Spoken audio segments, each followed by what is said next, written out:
Assalamualaikum warahmatullahi wabarakatuh. Innal hamdalillah nahmaduhu wa nasta'inuhu wa nastaghfiruhu wa nastahdihi wa na'udzu billahi min shururi anfusina wa min sayyiati a'malina man yahdihillahu fahuwal muhtadi wa man yudlil falan tajida lahu waliyyan mursyida. Asyhadu an la ilaha illallah wahdahu la syarika lah wa asyhadu anna Muhammadan abduhu wa rasuluh. Ballagha risalah wa adda al-amanah wa nasaha al-ummah wa tarakaha ala mahajjatil bayda laylaha kanahariha la yazighu anha illa halik. Amma ba'd. Ma'asyiral mu'minin rahimani wa rahimakumullah jami'an. Alhamdulillah, kita bersyukur kepada Allah Azza wa Jalla. Allah Subhanahu wa Ta'ala perintahkan kepada kita untuk bersyukur. Karena rasa syukur itu akan kembali kepada diri kita sendiri manfaatnya. Kata Allah Subhanahu wa Ta'ala, fa'innama yashkur li nafsi. Karena siapa yang bersyukur, sebenarnya dia bersyukur untuk dirinya sendiri. Ya. Ketika seseorang semakin bersyukur, mereka akan semakin sadar bahwa pemberi nikmat itu adalah Allah Azza wa Jalla, bukan dirinya sendiri.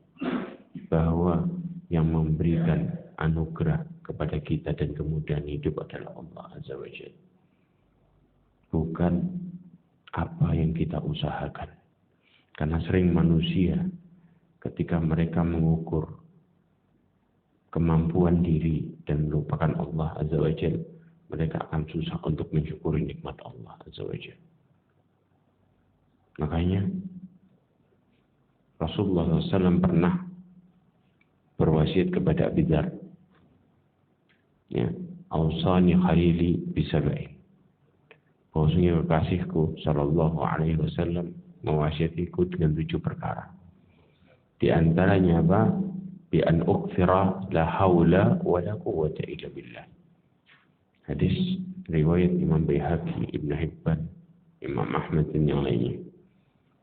Disebutkan, ya, aku diperintahkan untuk sering-sering membaca la haula wa la quwwata illa billah.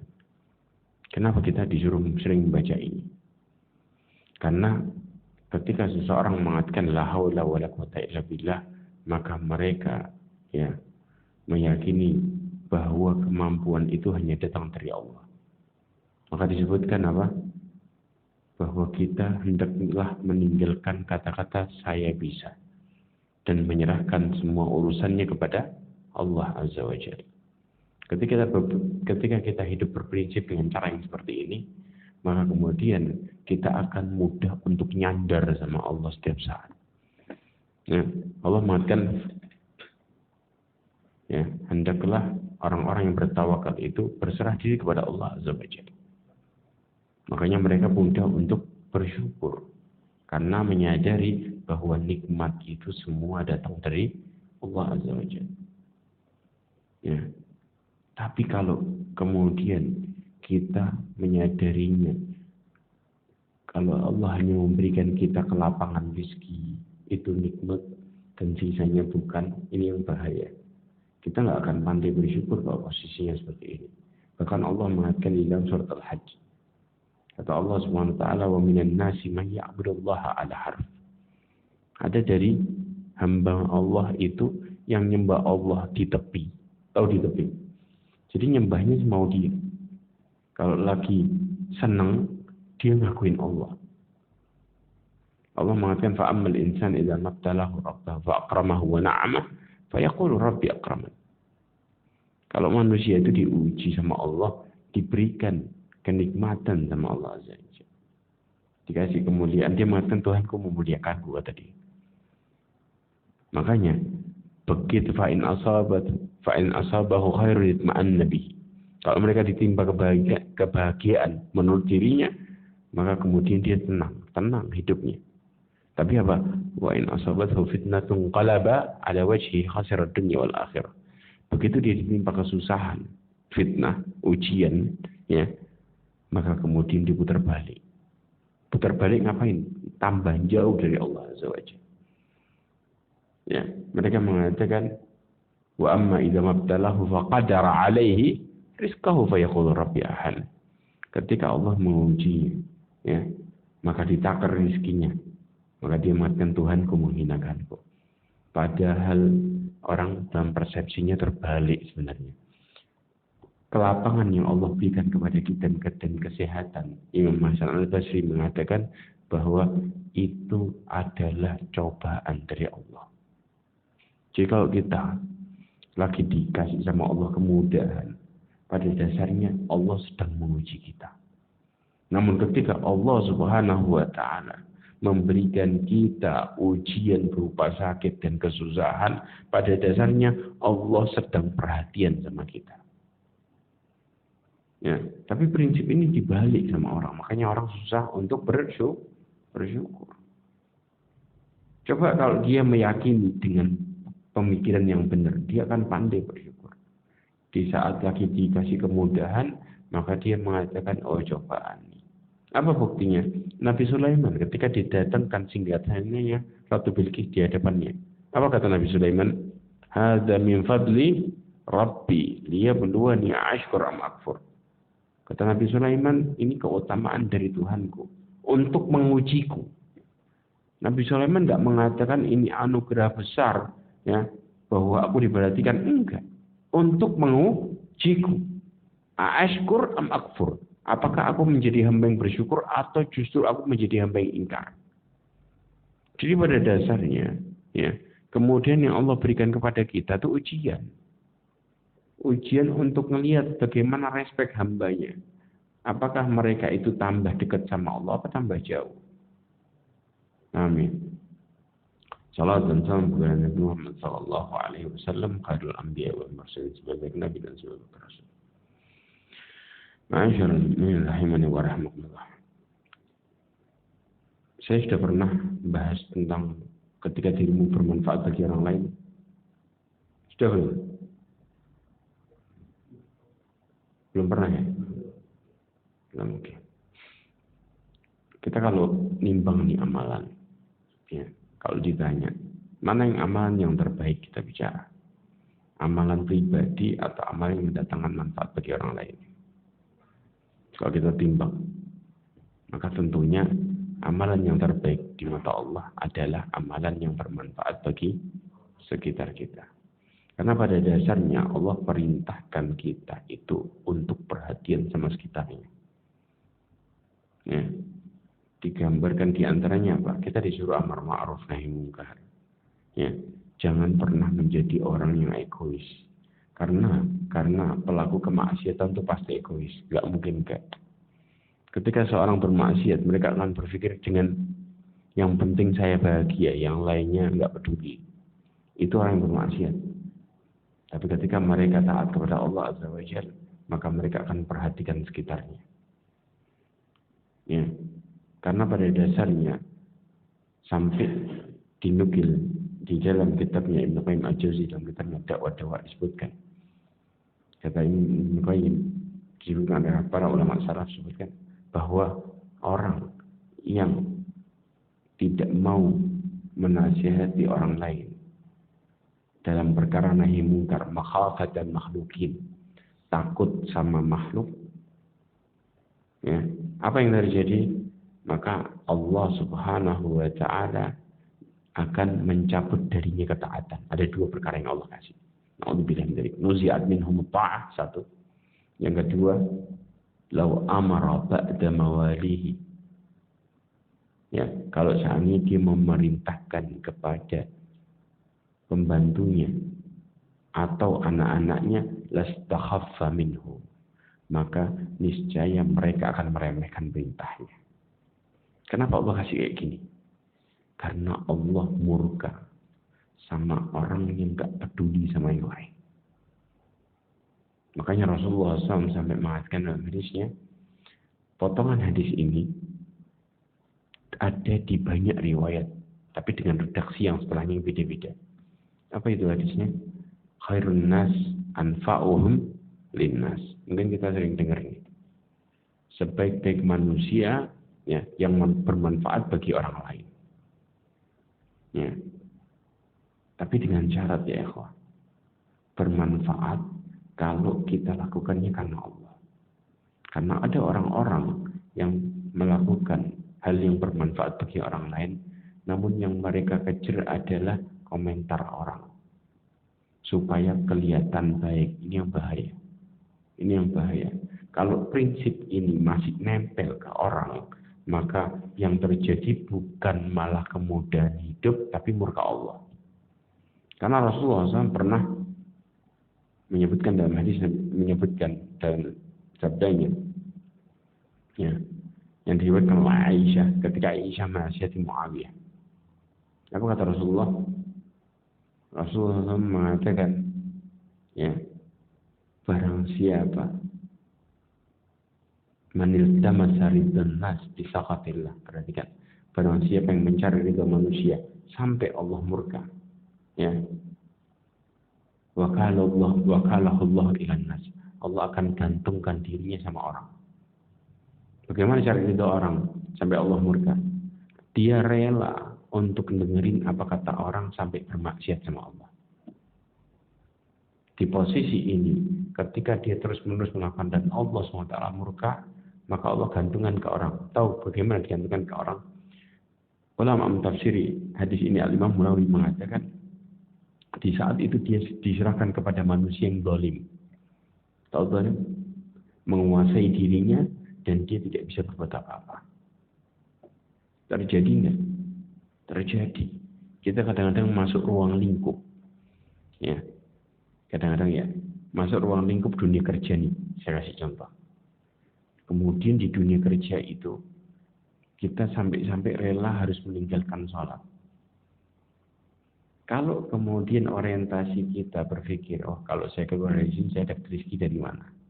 Padahal pemberi rezekinya Allah.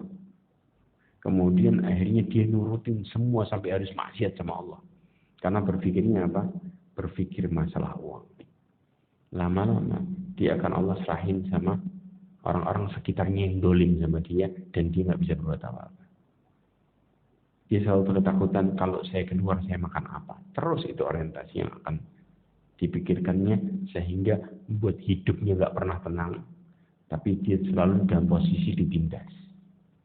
Inilah realita bagaimana Allah SWT ketika sudah murka sama hambanya. Bahkan di riwayat yang lain, Allah akan benci sama dia dan Allah buat sekitarnya benci sama dia. Apa yang dicarinya bukan menambah kemudahan hidup, tapi nyusahin dia. Ini realita, kenyataan yang manusia kadang-kadang suka tutup mata. Tapi kalau kemudian dia mencari ridha Allah, maniltamasa ridha Allah bisakhatin nas. Sebaliknya, barang siapa yang mencari ridha Allah sampai manusia nggak suka. Ada kalanya di mana kita menunaikan perintah Allah, kita lagi ngobrol nih. Rasulullah kalau lagi ngobrol sama keluarganya, datang panggilan adzan, wajah Rasulullah berubah. Kenapa? Serius. Langsung memenuhi panggilan Allah Azza wa Jalla. Karena ada skala prioritas di sini. Kapan kita diperintahkan untuk ya saling bermuamalah dengan baik kepada sama manusia, kapan kita diperintahkan ketika Allah memanggil kita harus mendahulukan Allah Azza wa Jalla. Maka di saat itulah, maka apa yang terjadi? Kafahullah ma'unatan nas. Allah akan melindungi dia dari kezaliman manusia. Allah akan jaga dirinya. Ini kalau orientasi hidupnya karena Allah.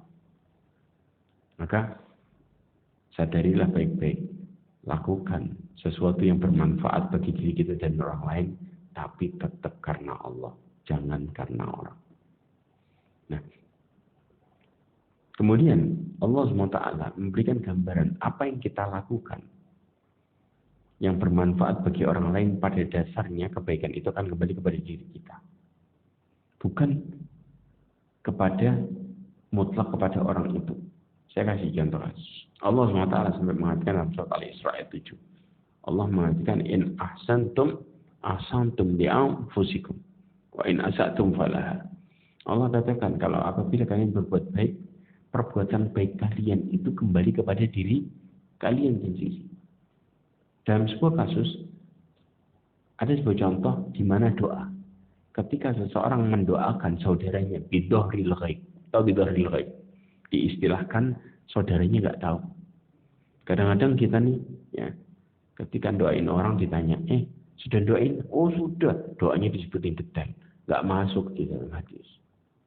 Harusnya kalau kita bicara doa itu mau bermanfaat, jangan ngomong. Karena pada dasarnya kita ngomong pun nggak bermanfaat bagi orangnya, betul apa enggak? Karena yang bisa mengabulkan doa, ya, dan mengaruhi doa itu baik dan buruknya, ya, doa itu bisa dikabulkan dan tidaknya itu cuma Allah Azza wa Jalla. Orang nggak bisa berbuat apa-apa. Manusia ini tidak bisa mendatangkan manfaat dan madarat. Jadi nggak perlu cerita gitu sebenarnya. Ya, bahkan para sahabat dan yang lainnya, mereka kalau berdoa sama Allah itu sampai lirih antara dia sama Allah tok yang tahu. Sebelahnya nggak ada yang tahu. Karena mereka mengerti amalan-amalan yang nggak perlu ditampakkan ke orang. Karena cuma Allah pemberinya. Nah, ketika seseorang mendoakan saudaranya dan saudaranya nggak tahu, kata Rasulullah SAW, inda ra'sihi malakun muakkal. Di kepalanya itu ada malaikat yang diutus. Kemudian mengatakan apa? Amin walaka bimithal. Kata Rasulullah, malaikat itu mengatakan amin, engkau dapat seperti doamu. Berarti pada dasarnya orang doain orang lain, dia kayak doain diri sendiri. Bahkan Allah ngutus malaikat. Malaikat itu nggak bakal, ya, melakukan sesuatu kalau nggak atas perintah Allah. Sebagaimana Allah berfirman, la ya'sunallaha ma amarahum wa yaf'aluna ma yu'marun. Mereka nggak bakal bermaksiat terhadap apa yang Allah perintahkan, dan mereka mengerjakan apa yang Allah perintahkan. Itu sifatnya malaikat. Makanya datang buat mengatakan amin itu Allah yang nyuruh. Ya, ini itu bagaimana apa yang kita lakukan dari kebaikan itu manfaatnya balik ke diri kita sendiri.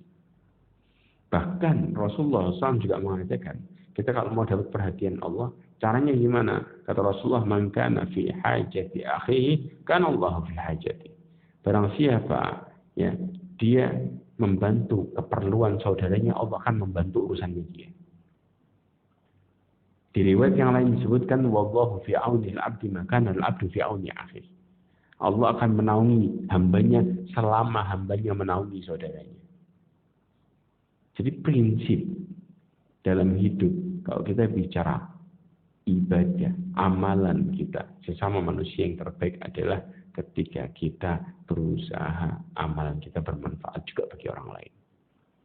Bukan sekedar buat diri sendiri. Ma'asyiral mu'minin rahimani wa rahimakumullah.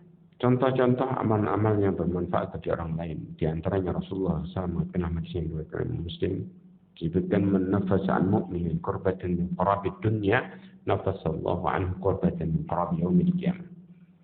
Dikatakan barang siapa yang memudahkan kesulitan seorang mukmin, kesulitan, ya, satu aja, maka Allah akan memudahkan kesulitan-kesulitannya di hari kiamat. Wa may yassara 'ala mu'sir, mu'sirnya orang yang punya utang.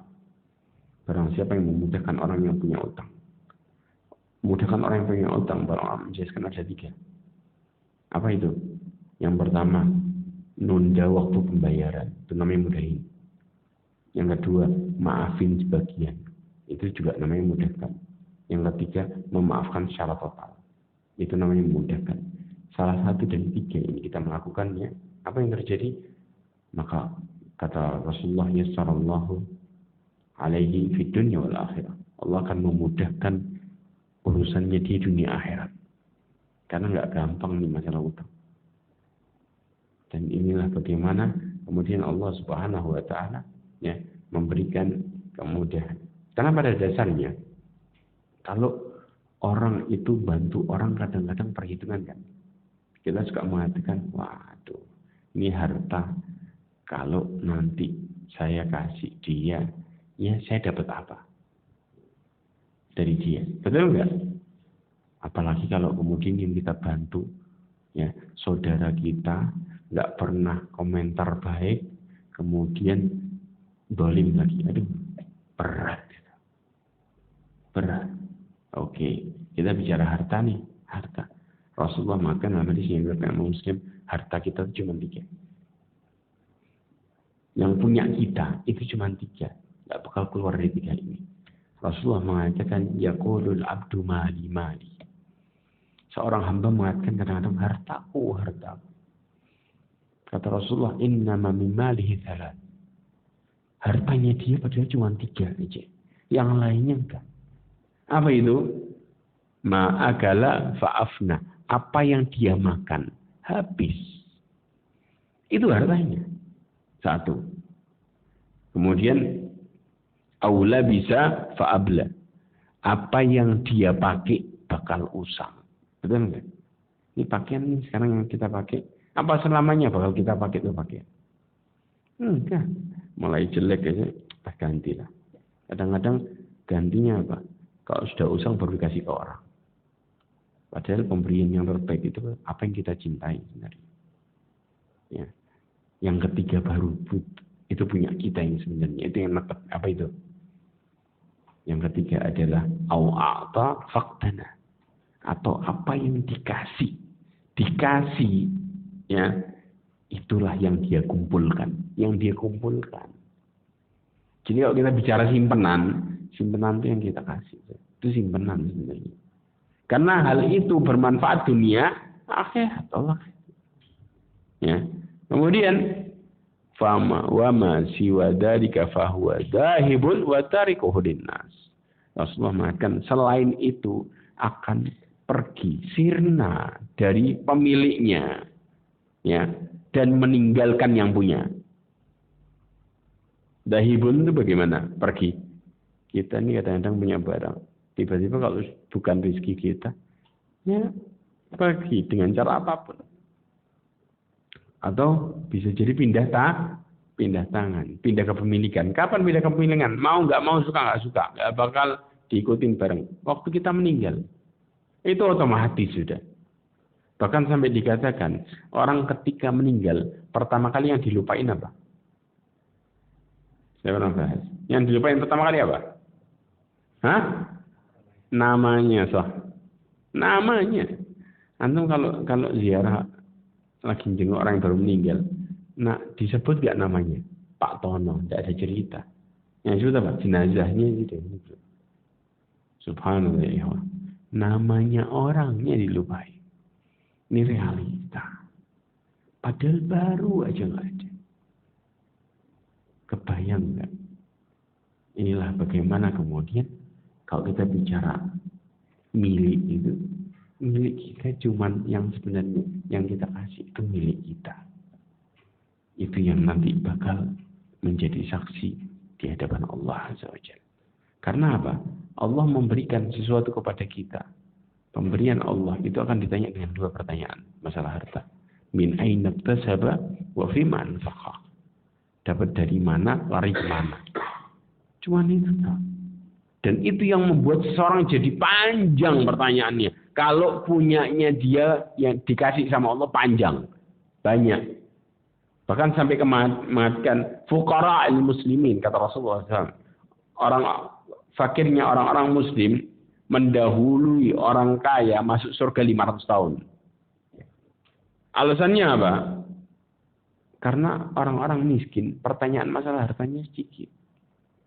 Sedangkan orang kaya, saking panjangnya 2 pertanyaan ini tadi buat dia telat, bukan telat, dalam artian masuk surga jaraknya 500 tahun. Kebayang nggak? 500 tahun itu buat mempertanggungjawabkan. Panjang pertanyaannya, subhanallah ya ikhwan. Inilah yang terjadi. Makanya kalau kemudian kita nggak mempersiapkan pertanyaan itu dengan jawaban yang tepat, maka otomatis tahu konsekuensinya. Kemana bakal lari kita. Inilah realita dalam kehidupan yang jangan sampai dilupain. Ya. Kemudian, kalau kita bicara masalah harta nih, kita mau ngumpul seberapa banyak sih sebenarnya? Ukuran kita. Pernah Ibnu Sammak, ya, namanya Muhammad ibn Subaih, rahimahullah, dia mengatakan, ngasih perumpamaan sama kita. Dan perkataannya disebutkan di dalam kitab Syiar Alam Nubala. Dikatakan, habbadat dunya fi yadi. Bayangin kalau seandainya dunia itu di tanganmu. Tahu maksudnya dunia di tanganmu? Kita punya dunia. Kelasnya antum pikir kelas paling orang kaya paling siapa lah. Antum mikirin. Kalau antum di posisi itu bagaimana? Wa mithlu hadam wa ilaik. Dan seperti itu kumpulin di tanganmu. Engkau punya 2 kali lipatnya dunia. Wa habbatil masyriqi wal maghrib. Berandai-andai ini kita bicara. Ya. Dan bayangkan kalau dari mulai timur sampai barat semuanya yajiu ilaik, datang daripadamu. Ngapain? Seorang. Ya. Faja'al maut. Baru kita sadar di situ. Datang mati. Mati datang. Famada fi. Sisa apa di tangan kita? Kita sudah mencapai dengan pencapaian yang kita senang nih, bicara dunia, mati, selesai, nggak ada sisa satu pun aja nggak dipegang. Ini realita. Mau sampai kapan kita berangan-angan berpikir tentang kader hal yang bakal kita tinggalin tanpa ada memberikan manfaat sama sekali buat kita. Ya. Maka dari sini cara kita ya bisa bermanfaat bagi orang lain. Ada beberapa hal, 4 hal yang kita bahas. Yang pertama adalah jadilah orang yang bisa menerima dan diterima orang. Tahu menerima dan diterima. Kalau kita bisa menerima dan diterima, lakukan semuanya karena Allah. Maka itu akan bisa diterima dan menerima. Karena Rasulullah mengatakan al-mu'min ya'laf wa yu'laf. Orang mukmin itu punya sifat orang yang bisa menerima dan diterima. Wala khairan fi man la ya'laf wala yu'laf. Dan enggak ada kebaikan bagi orang yang enggak bisa menerima dan diterima. Amin. Dan ini disebutkan oleh Al-Imam Tabrani dalam riwayatnya. Ya. Dan Syekh Albani menghasankan hadis ini. Maka ya ikhwah, kalau kita ya menerima dan diterima bisa dengan cara apa? Contoh, kita hendaknya memperhatikan kondisi sekitar kita dengan amar ma'ruf nahi mungkar. Kita harusnya mendakwahi sekitar kita, bukan cuma orang-orang yang peduli sama sekitarnya. Inilah orang-orang yang bisa diterima dan menerima. Ini yang peduli. Maka Allah mengatakan di dalam surat Al-Imran ayat 110. Allah mengatakan apa? Kuntum khaira ummatin ukhrijat linnas ta'muruna bil ma'ruf wa tanhauna 'anil munkar wa tu'minuna billah. Kata Allah Subhanahu wa taala mengatakan kalian itu sebaik-baik umat. Kapan disebut sebaik-baik umat? Ya, yang dikeluarkan bagi manusia, ta'muruna bil ma'ruf, kalian menyuruh kepada kebaikan. Itu ciri-ciri umat terbaik itu seperti itu. Wa tanhauna 'anil munkar, dan kalian mencegah kemungkaran. Wa tu'minuna billah, dan kalian beriman kepada Allah Azza wa Jalla. Bahkan di dalam surat Luqman Allah mengatakan wa'mur bil ma'ruf wanha 'anil munkar wasbir 'ala ma asabak. Inna dzalika min azmil umur. Kata Allah Subhanahu wa taala, perintahkan kepada kebaikan dan cegahlah kepada kemungkaran. Dan kira-kira ada konsekuensinya enggak kalau kita ngingetin orang? Ada kan? Apa konsekuensinya? Kita pasti dapat respon balik. Nah, Rasulullah Allah mengatakan apa? Wasbir 'ala ma asabak. Sabar terhadap apa yang menimpamu. Cara kita sabar gimana? Bukan usaha sendiri, tapi minta sama Allah. Karena pada prinsipnya sabar itu anugerah, bukan usaha pribadi. Jangan salah sangka. Sering kadang-kadang seseorang mengatakan, oh saya bisa sabar. Berapa banyak sabar kita palsu? Hah? Bicara sabar tapi di sini sakit hati. Bukan sabar, itu namanya ngempet. Yang lebih tepat seperti itu. Karena sabar itu di ketenangan yang Allah kasih. Bukan sakit hati, jangan salah. Rasulullah SAW mengatakan, laisa ata'an khairan wa awsa' minas sabar. Nggak ada pemberian yang lebih luas dan yang lebih baik daripada kesabaran. Jadi Rasulullah mengatakan sabar itu pemberian Allah. Karena ketika orang sabar, Allah mengatakan dalam surat Al-Fatih, surat 48 ayat 4. Kata Allah apa? Huwallazi anzala as-sakinata fi qulubil mu'minin. Ciri-ciri orang yang sabar itu adalah dikasih ketenangan sama Allah. Dialah yang menurunkan sakinah. Tahu sakinah? Syekh Abdurrahman Ibn Nasir As-Sa'di, sakinah itu ada 2 yang Allah kasih. Yaitu tenang sama keteguhan hati. Bukan sekedar tenang, tapi hatinya kuat dalam menghadapi apa yang terjadi. Jelas? Ya. di hati orang-orang mukmin. Jadi yang dikasih cuman orang-orang mukmin.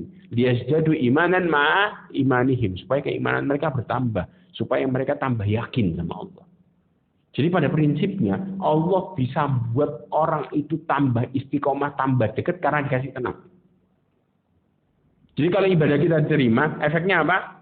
Mendatangkan ketenangan. Tapi kalau ibadah kita bermasalah, maka tenangnya hilang. Itu cara ngukurnya. Kenapa Allah kasih tenang?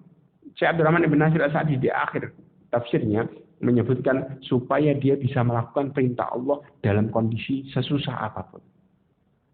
Jadi apapun yang terjadi, tetap dia bisa istiqomah. Nggak bingung dia. Kenapa? Karena dia merasa punya Allah Azza wa Jalla. Nabi Ibrahim itu pada waktu dimusuhin satu kota, kebayang nggak? Sampai ketika Nabi Ibrahim mau dibakar, yang ngumpulin kayu bakarnya siapa?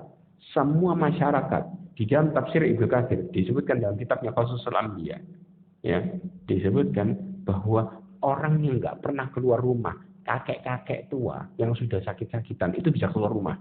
Ngapain? Ngambil kayu bakar buat ngumpulin buat bakar Nabi Ibrahim. Kata dia apa? Saya bakal bela Tuhan saya.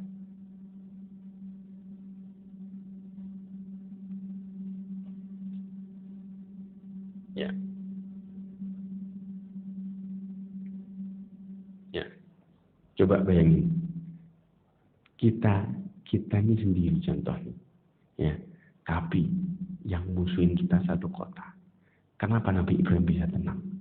Karena Nabi Ibrahim ngerasa punya Allah. Itu yang buat dia bisa tenang. Dan Allah kasih ketenangan itu. Bahkan ketika Nabi Ibrahim diikat di Manjani itu tahu ketapel. Saking gedenya nih api. Sampai di sebuah riwayat disebutkan kalau seandainya burung terbang tinggi, di atas tinggi bisa jatuh. Kenapa? Kepanasan. Karena saking besarnya api yang paling besar yang dibuat sama manusia waktu itu. Nah, untuk masukin Nabi Ibrahim nggak bisa didorong gini, dilempar. Caranya dilempar pakai ketapel gede. Nah, ketika Nabi Ibrahim diancam dengan ancaman itu, kata Nabi Ibrahim apa? Aku akan bertemu dengan Allah. Maksudnya apa? Mati. Nabi Ibrahim nggak tahu bakal ditolong. Maka ketika diikat, Al-Imam Ibnu Katsir meriwayatkan bahwa waktu itu datang malaikat Jibril bertanya, apakah engkau butuh bantuan?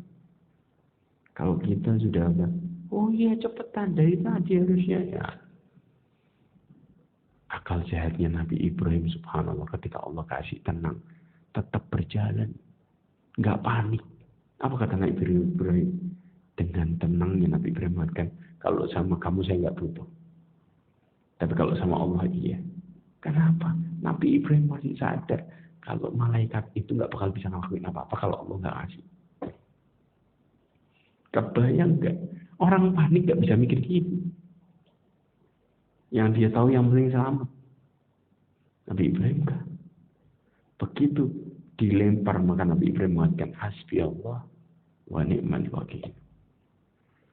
Kata-kata itu ketika dikatakan oleh Nabi Ibrahim, maka para ulama tafsir mengatakan Allah rubah fitrah. Fitrahnya api itu panas apa dingin? Panas kan? Dirubah sama Allah fitrahnya. Jadi dingin buat nyelamatin hambanya. Maka dikatakan ya nari kuni bardan wa salaman ala Ibrahim. Ini kalau kita ya berusaha untuk melakukan kehidupan kita karena Allah. Maka judulnya keajaiban. Dinalar pakai akal, nggak nyambung. Karena akal kita ini terbatas ya. Maka disinilah bagaimana Allah nolong ketika kita peduli sama sekitar kita. Nabi Ibrahim sampai digituin karena peduli sama masyarakat sekitarnya. Nabi Ibrahim lahir di situ. Maka peduli, sayang sama mereka, makanya sampai dimusuhin. Karena mereka melakukan perintah Allah. Ini prinsipnya sebenarnya. Ya, jelas ya. Kemudian yang kedua adalah jadilah penasehat yang baik. Ya. Karena pada dasarnya kita ini sama Allah disuruh untuk saling menasehati. Kalau orang sudah nggak peduli, ya, dan nggak mau menasihati, maka nggak ada kebaikan bagi dirinya sebenarnya. Ya. Sebagaimana Allah SWT mengatakan dalam surat Al-Asr, ayat yang kita insyaallah hafal semua. Ya. Innal insana lafi khusr. Siapa yang nggak merugi? Illal ladzina amanu. Kecuali orang yang beriman. Di dalam tafsir Mukathir disebutkan, talabul ilm, orang yang menuntut ilmu. Ya. Karena keimanan itu nggak akan pernah muncul kecuali kita faham dan kenal kepada Allah Azza wa Jalla. Ya. Kemudian yang kedua, wa amilus salihat. Orang-orang yang mengamalkan amal saleh. Kemudian wa tawasau bil haq wa tawasau bis sabr. Orang yang saling menasihati dalam kebenaran, yaitu menasihati di sini. Dan menasihati dalam kesabaran. Karena inti semuanya untuk kita bisa melakukan perintah Allah, kuncinya di sabar. Kuncinya, makanya Syekh Utsaimin menyebutkan di dalam syarah kitab Ushul Tsalatsa, sabar itu dalam 3 perkara. Dalam apa? Menjalankan perintah Allah butuh sabar. Menjauhi larangan Allah butuh sabar. Dan menghadapi takdir Allah butuh sabar. Ya, ini kuncinya supaya kita bisa menjadi orang-orang yang selalu menegakkan perintah Allah dengan diantaranya dengan menasihati orang lain. Ya. Makanya Fudail ibn Iyad pernah mengatakan, ya, dan dinukil di dalam kitab Jami' al-Ulum wal Hikam yang ditulis oleh Ibnu Rajab al-Hambali, dikatakan al-mu'minu yastur wa yansah wal fajiru yahtak wa yu'ayyir. Dikatakan orang mukmin itu punya sifat apa? Yastur. Dia nutupin aib saudaranya dan nasihati. Jadi kalau kita bicara, kita beriman sama Allah, maka ketika saudara kita melakukan keburukan, yang ada kita nasihati, jangan dibuka aibnya. Itu mukmin. Sedangkan wal fajir, pelaku kemaksiatan, yahtak. Yahtak itu kalau kita bilang apa? Buka aib orang. Wa yu'ayyir, dan jelek-jelekin. Orang salah, bukannya tambah dinasihatin, tambah, wah dasar kamu gini. Itu bukan orang mukmin itu. Mereka justru apa? Orang-orang yang mereka dolim, ya, hatinya bermasalah, mereka akan bersikap itu pada orang yang salah. Kenapa? Barang siapa yang menutupi aib saudaranya, Allah akan nutupin aibnya di dunia akhirat. Pada prinsipnya, kita ini bisa sampai di masjid. Dan orang ngelihat kita aman, baik. Cuman satu alasan. Apa alasannya? Allah nutupin aib kita. Faham? Kira-kira kalau aib kita satu aja kebuka, bisa orang ngelihat kita baik. Satu aja viral. Satu. Padahal kita punya aib banyak kan? Cuman satu toh. Nggak selamat kita. Ketemu orang, wajahnya sudah beda. Fulan nih. Ternyata gini. Na'udzubillah min dzalik. Maka kalau kita nggak mau dibuka, jangan pernah buka aib orang. Ya. Kalau orang itu, Ustaz, dia pelaku kemaksiatan. Kalau dia ngelakuinnya bukan terang-terangan, maka jangan pernah buka. Ketika dia menyembunyikan dirinya, dan kita tahu harusnya nasihatin, sudah silent. Ya. Kecuali kalau dia melakukannya terang-terangan, ngelakuin pakai diposting lagi. Nah, ini baru lain kondisinya. Kita harus memperingati orang lain terhadap dirinya karena dia melakukan apa? Terang-terangan. Jelas ya? Ini cara Islam bersikap kepada orang-orang sekitarnya. Yang kemudian yang ketiga adalah ringankan beban hidup orang lain. Maka Allah akan meringankan beban hidup kita.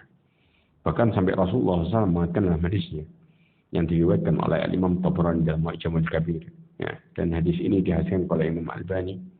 Disebutkan ahabban nas ilallah ta'ala anfa'uhum linnas. Manusia yang paling Allah cintai adalah manusia yang bermanfaat bagi orang lain. Dikatakan wa ahabbul a'mali ilallah ta'ala. Perhatikan, amalan yang paling Allah cintai adalah yang pertama, sururun tudkhiluhu ala muslim. Rasa bahagia yang kau masukkan kepada saudaramu orang muslim. Satu. Ya, kita mau kita membuat orang bahagia sesaat aja. Itu buat akhirnya apa? Itu diantara amalan yang bermanfaat yang luar biasa. Dua, ya, au takshifu anhu kurbah, atau engkau menghilangkan kesusahannya. Satu aja. Allah nggak nyuruh kita banyak, satu aja. Ya. Yang ketiga adalah au taqdi anhu dainan, atau engkau ya berusaha membayarkan utangnya. Bahkan ya, saya mau tanya, minta-minta itu boleh nggak? Nggak boleh ya? Oke. Tapi minta-minta itu ada yang boleh. Ada yang boleh, ada yang tidak. Yang boleh cuma 3 jenis manusia. Sisanya haram. Siapa yang boleh? Rasulullah SAW menjelaskan di dalam hadisnya tentang masalah minta-minta yang boleh siapa aja.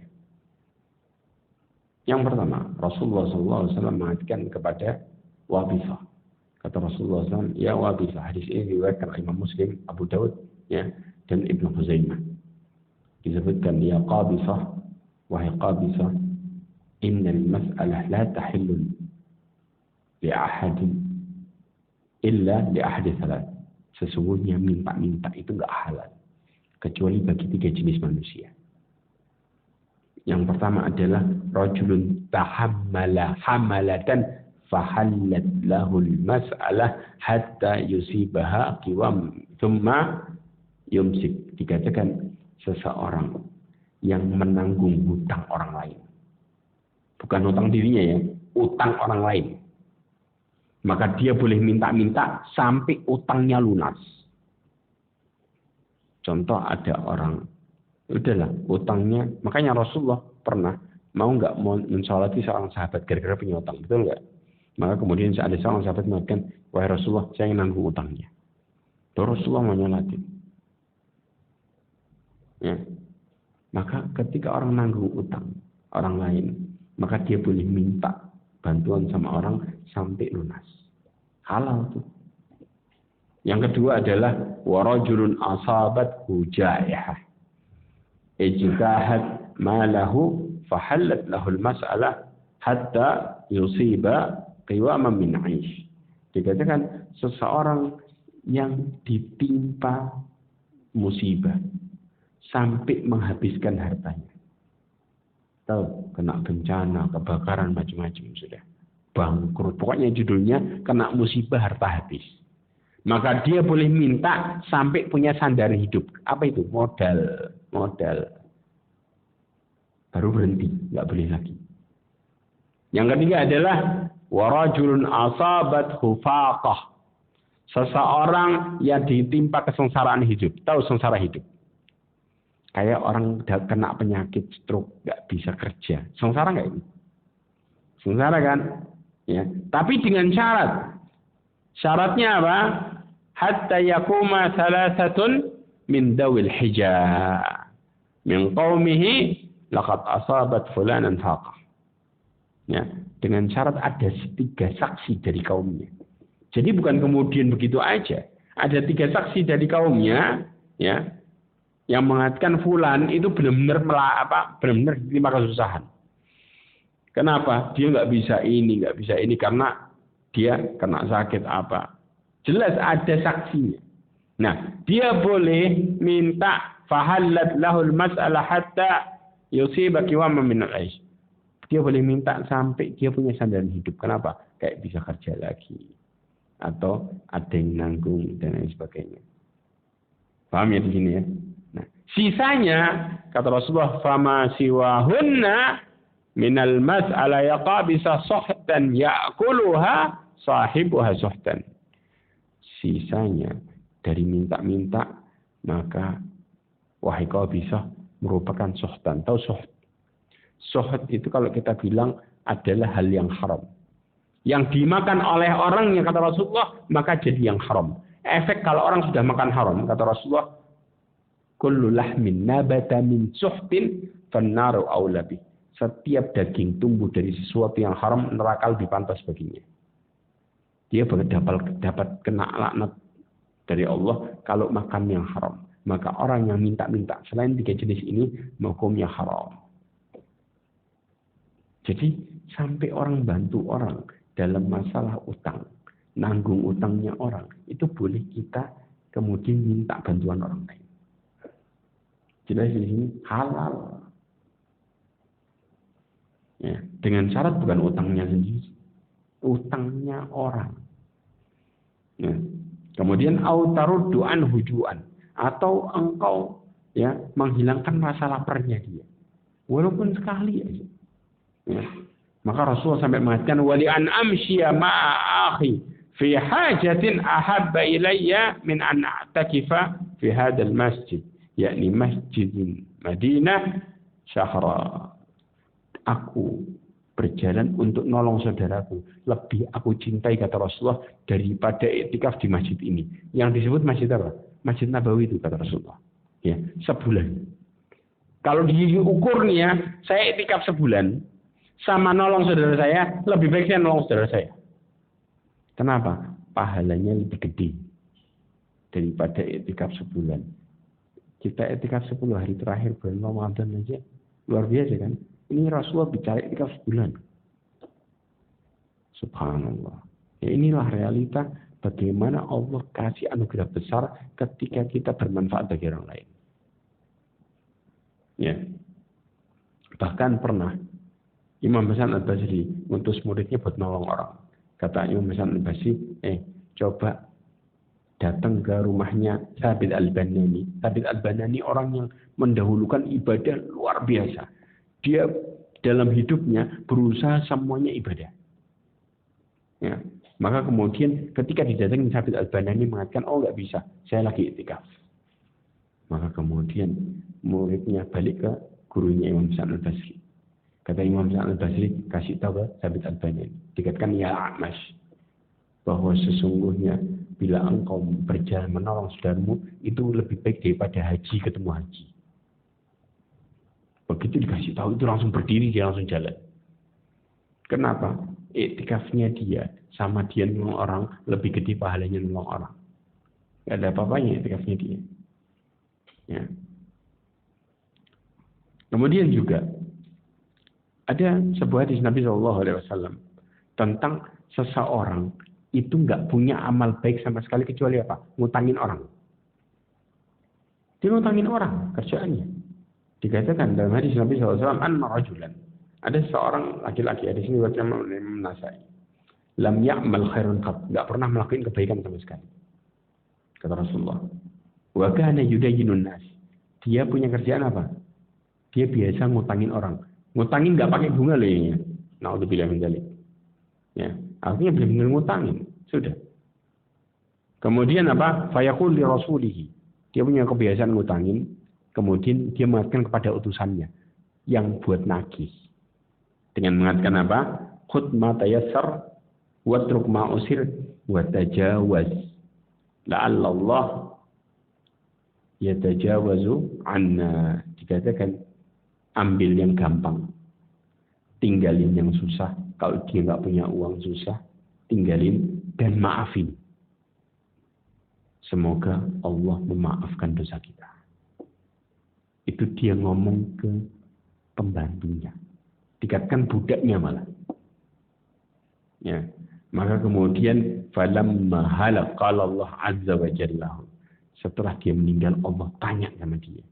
Apa pertanyaan Allah? Hal amilta khairan qat? Apakah engkau mengamalkan kebaikan sedikit saja? Maka dia mengatakan, la, saya enggak amalin. Illa, kecuali annahu kana li ghulamun kuntu udayyinun nas, kecuali aku ngutangin orang dan aku punya budak. Ya. Kemudian fa idza ba'astuhu, kalau aku ngirim budak itu aku ngomong sama dia dengan mengatakan khudh ma tayassar, ambil yang gampang, watruk ma usir, tinggalin yang susah, wa tajawaz, maafin kalau dia enggak bisa bayar. Kenapa? La'allallah yatajawaz anna, semoga Allah mengampuni dosa kita. Maka kemudian kata Allah, qad tajawwaztu anka, aku telah memaafkan dosamu. Bayangin. Ini orang enggak punya kebaikan apa-apa, cuman ngutangin orang, habis gitu nggak bisa bayar, ya udah, nggak apa-apa. Pertanyaannya, apakah duitnya tambah dikit? Buktinya bisa ngutangin terus. Ini realitanya. Bagaimana Allah memaafkan hambanya. Kenapa? Karena dia ternyata punya amalan yang bermanfaat bagi orang lain. Yang itu nolong dia besar. Paham ya? Tapi apakah kemudian kalau orang ini syirik, mustahil Allah maafin. Karena nggak ada maaf bagi orang-orang yang mati dalam posisi kesyirikan. Ya, innallaha la yaghfiru an yushraka bihi wa yaghfiru ma duna dzalika liman yasha. Sesungguhnya dia bertauhid. Bertauhid gak mungkin mati syirik. Karena Allah katakan apa? Allah nggak akan pernah mengampuni orang-orang yang melakukan kesyirikan. Belum bertobat nih, meninggal selesai habis. Dan mengampuni dosa lainnya dengan sekehendaknya. Kemudian juga saya tutup dengan ini. Ada 2 hadis Nabi SAW menjelaskan tentang permasalahan begitu baiknya orang-orang yang peduli. Di antaranya apa? Wa inna sana'il ma'ruf taqi masari asu. Kita ini kadang-kadang suka takut ketika menghadapi kematian, betul enggak? Nanti saya matinya benar apa enggak ya? Benar apa enggak ya? Iya enggak? Nah, maka di sini ya, orang yang berbuat baik, kata Rasulullah, dalam hadis Imam Tabrani disebutkan dalam Mu'jamul Kabir, orang yang berbuat baik kepada orang lain itu akan melindungi dirinya dari mati yang buruk. Paham ya? Mati-mati yang buruk, yang nggak enak itu, dia akan jauh dari itu. Dengan syarat apa? Dia melakukan kebaikan bagi orang lain.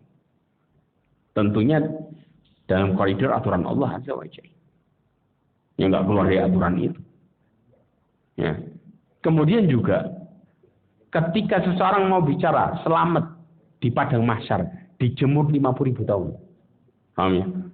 Rasulullah SAW dalam hadis yang diriwayatkan Imam Ahmad. Ya, disebutkan hadis ini sanadnya sahih. Ya, kullu mri'in fi dhilli sadaqatihi hatta yussal bainan nas. Nanti kelak orang itu akan dinaungi payungnya dia pada waktu ya di padang mahsyar itu apa? Sedekahnya. Kata Rasulullah, setiap orang akan dinaungi sama sedekahnya sampai diputuskan di antara manusia. Maksudnya tahu apa? Sampai Allah mutusin perkara hisab. Selama dijemur, yang jadi payungnya dia dari terik matahari itu sedekahnya.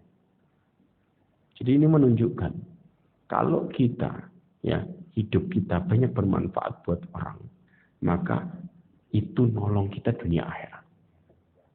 Allah akan mungkin urusan kita dunia akhirat. Inilah bagaimana keutamaan ya seseorang ketika mereka itu bermanfaat bagi orang lain. Jelas ya? Mudah-mudahan apa kita pelajari hari ini motivasi kita untuk bisa peduli terhadap sekitar kita. Karena orang yang terbaik ketika mereka saling peduli satu dengan yang lainnya. Bahkan para sahabat itu sampai punya sifat ithar. Tahu ithar? Ithar itu duluin orang. Itu ithar. Pernah kejadian pada waktu perang Uhud, di mana ada seorang sahabat mengatakan air. Didatengin nih. Mau dikasih air. Kata dia sudah terluka banyak. Kata dia, begitu ada teriakan yang sana lagi. Mengatakan air. Kata orang yang tadi butuh ngomong, coba lari ke sana. Mungkin dia lebih butuh dari saya. Dia terluka posisinya. Butuh air. Dia nggak kemudian langsung dapat, langsung diminum. Enggak. Ada orang teriak. Mungkin dia lebih butuh dari saya. Didatangin langsung orang itu. Lari itu. Ditolong. Mau ditolong, mau dikasih air. Tiba-tiba ada teriakan yang ketiga. Yang kedua mengatakan, datang ke sana engkau. Mungkin dia lebih butuh dari saya. Begitu didatengin yang ketiga ternyata meninggal. Balik ke yang pertama meninggal, balik kedua meninggal. Ini mentalnya mereka. Karena mereka tahu. Kalau mereka bisa mendahulukan orang dalam perkara kebaikan, maka Allah akan perhatikan urusannya dia. Dahuluin orang aja. Itu termasuk perkara yang sangat luar biasa. Karena pada prinsipnya, kita ini kalau ngukur, oh, saya dapat ini karena diri saya. Kita bakal jadi orang pelit. Kita bakal perhitungan. Perhitungannya seseorang karena ngerasa yang dia dapat karena dia. Tapi kalau yang dia dapat karena Allah yang kasih, orang nggak bakal berhitung. Paham ya? Jadi ketika kita mulai lupa sama Allah, maka kita akan jadi orang egois. Namun ketika kita sadar bahwa semua adalah pemberian Allah dan titipan, maka kita akan mudah buat berbuat baik sama orang. Mudah-mudahan apa yang kita pelajari hari ini menjadikan diri kita bermanfaat, ya, dan mudah-mudahan Allah datangkan kebaikan bagi diri kita dan sekitar kita, serta mudah-mudahan Allah tutup hidup kita semua dengan husnul khatimah. Sebelum saya tutup pada pertanyaan, ya, insyaallah. Apa yang disampaikan Pak Ustaz adalah masalah sedekah dan masalah buka aib orang. Ya, insyaallah. Sedekah itu kan semua karena Allah. Ya. Kalau kita punya sedekah tanpa menyebut Allah, tapi rutin kita sedekah. Apakah sudah tidak otomatis bahwa itu karena Allah gitu? Ya kan, kadang-kadang masa kita sedekah karena Allah. Tapi kita kan tanpa sadar itu memang punya kita sedekah. Oke, insyaallah. Oke. Masalah aib, buka aib itu misalnya kita lagi selesai ngaji pula ada 4 orang gitu ngobrol membicarakan aibnya orang. Aib itu sudah viral. Kalau tidak viral lain, kalau bertanya viral. Apakah salah kita menceritakan bahwa aib itu tapi saya juga pernah tahu ternyata teman saya itu bohong menutupi dirinya sendiri karena dia pernah melakukan kan ya ini dan dia tidak mau jujur, tapi ada temannya yang dia udah apa yang viral itu untuk menjadikan kita akan mengikuti untuk menyiapkan diri sendiri gitu, kan? Apakah boleh kita membuka aib yang sudah viral di TV atau di mana-mana? Oh, masya Allah. Ya. Yang pertama tadi, ya, masalah sedekah. Ya, niat itu Pak, itu nggak perlu disebutin. Niat yang diucapkan itu cuma niat haji umrah. Paham ya? Sisanya nggak perlu disebutin. Kita lakukan karena Allah di hati. Bahkan justru nyebutinnya kita itu yang justru bahaya. Ya, dengan kita apalagi ngungkit, aduh, ya, mengatakan, oh ini saya lakukan karena Allah, itu namanya riya. Ya, sampai orang kalau sudah riya, na'udzubillah, Rasulullah sampai mengatakan riya itu lebih mengerikan daripada fitnah dajjal. Kenapa lebih mengerikan daripada fitnah dajjal? Para ulama menjelaskan yang dimaksud dalam hadis riya itu lebih mengerikan daripada fitnah dajjal. Dikatakan ala ukhbirukum bima huwa akhwafu alaikum indi. Maukah aku kabarkan kepada kalian dengan apa yang aku sangat khawatirkan. Ya, sesuatu yang lebih tersembunyi di sisiku atas kalian, ya. Min masihid dajjal, daripada fitnah dajjal. Qala qulna bala, itu Rasulullah. Syirkul khafi, syirik yang tersembunyi itu apa? Yaqumur rajul yusalli fayuzayyin salatahu lima yara min muntari rajul. Seorang salat kemudian dibagusin salatnya gara-gara orang lihat, riya. Ya. Karena fitnah dajjal ini waktunya jelas, ya kan? Tertentu di akhir zaman. Sedangkan riya itu ngantuin orang kapanpun. Jadi kalau dia sembunyiin aman. Begitu dia omongin, tambah dia bagus-bagusin. Karena orang komentar selesai. Ini ngerinya. Ya, tapi kadang-kadang kita kan nggak sadar. Ya kan? Pokoknya orang melihat saya baik, aman. Siapa bilang? Berapa banyak orang-orang yang melihat kita baik di depan, di belakangnya belum tentu selamat. Karena yang menjatuhkan dan mengangkat derajat manusia cuma Allah, bukan orang. Ya, sampai Allah mengatakan apa? Qulillahumma malikal mulki tu'til mulka man tasha wa tanzi'ul mulka mimman tasha wa tu'izzu man tasha. Allah memuliakan dengan kehendaknya, wa tudillu man tasha. Allah menghinakan seorang dengan kehendaknya. Biyadikal khair, Di tangan Allah semua kebaikan. Maka pada prinsipnya, kalau kita bicara masalah kemuliaan dan kehinaan, kita bicara kembali sama Allah, bukan cari sendiri. Makanya kadang-kadang kita mengatakan, oh karena Allah nih, karena Allah. Supaya kita diakuin. Pengakuan orang nggak ngefek apa-apa. Jelas. Jadi karena Allah istilahnya hanya di hati. Yang benar-benar kita buktikan di hadapan Allah. Malah para ulama mengatakan celaka seseorang yang menampakkan kebaikannya di hadapan manusia dan menampakkan keburukannya di hadapan Allah. Ini disebut celaka.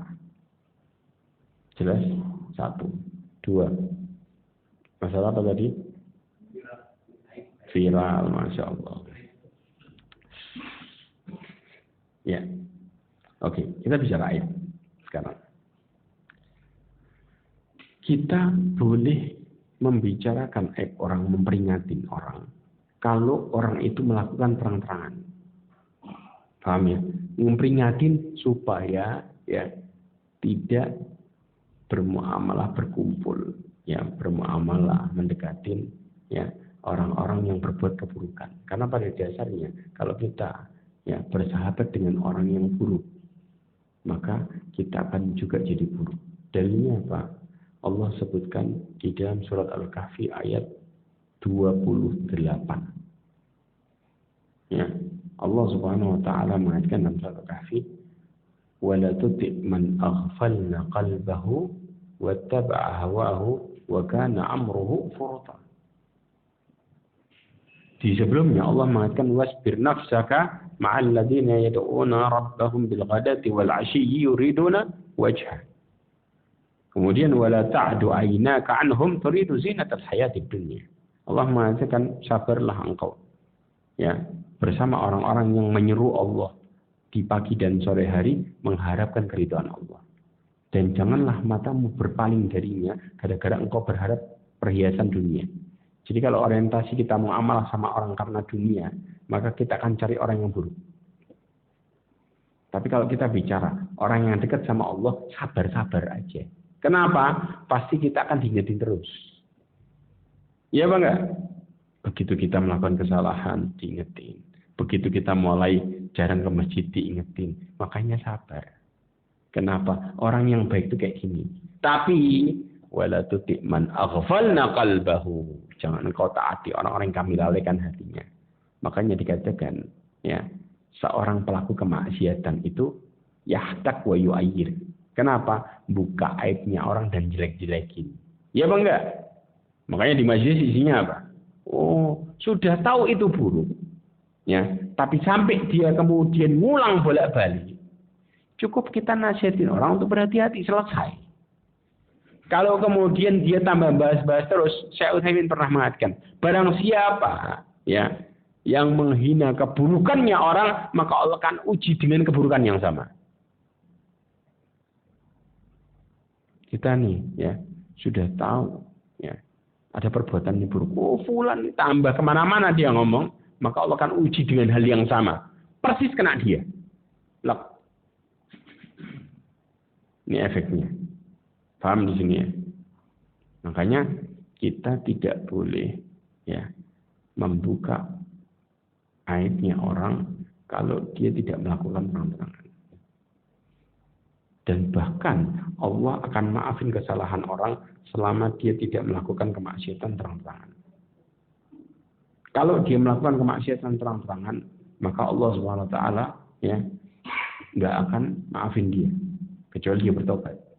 Dalam hadis Nabi SAW dari Abu Hurairah radhiyallahu anhu, hadis ini diriwayatkan Bukhari dan Muslim dalam Sahihain, disebutkan kullu ummati mu'afa.